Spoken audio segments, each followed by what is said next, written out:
Pessoal, uma coisa importante da gente falar agora, nesse ponto, é a questão das interfaces entre materiais, tá?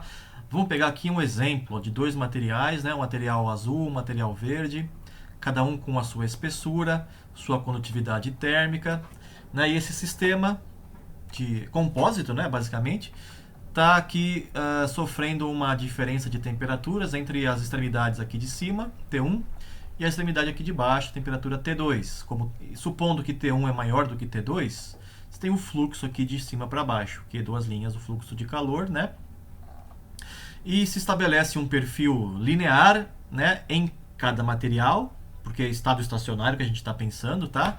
Mas tem aqui uma mudança de inclinação, porque os materiais são diferentes, tem condutividade diferente, espessuras diferentes. Então, eles são lineares dentro de cada material, né? Mas não é uma linha reta única de T1 até T2 de uma vez só. Tem diferentes inclinações, como a temperatura da interface aqui, TS. Né?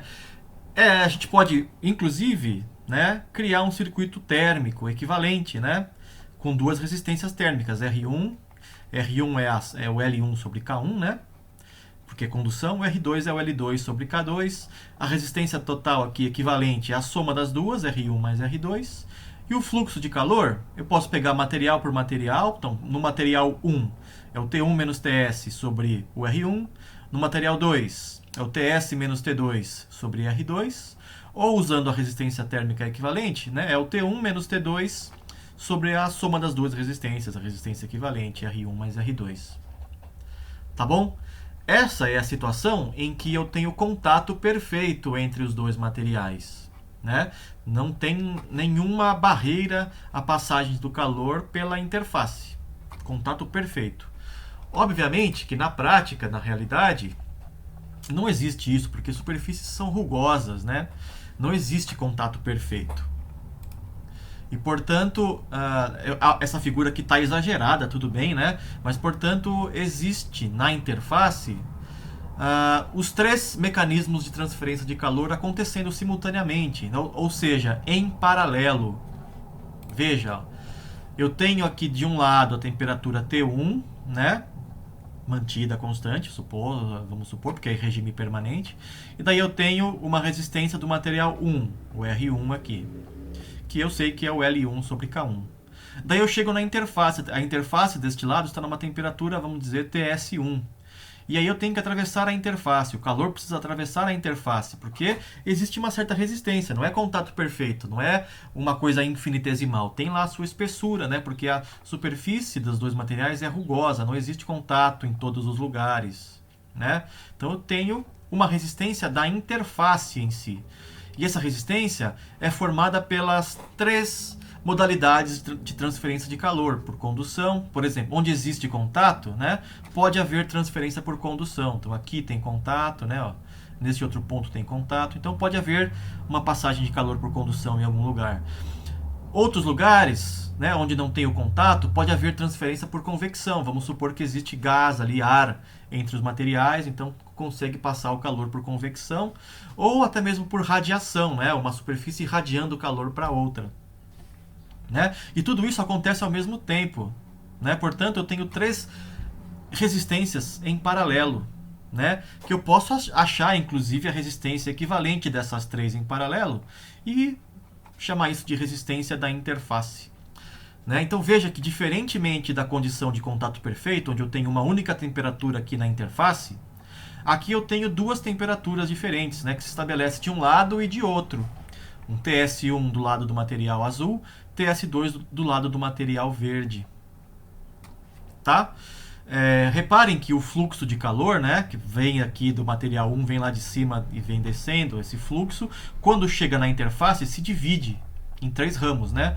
Parte desse fluxo vai ser transferido por condução, parte por convecção e parte por radiação.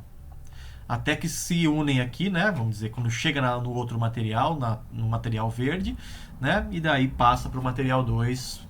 E tem que ser por condução, né? Porque o material 2 é um sólido. Bom, qual é o caminho preferido pelo calor aqui, quando chega na interface? Vai depender de qual resistência é menor, né? Quanto menor a resistência, maior a corrente. Portanto, né?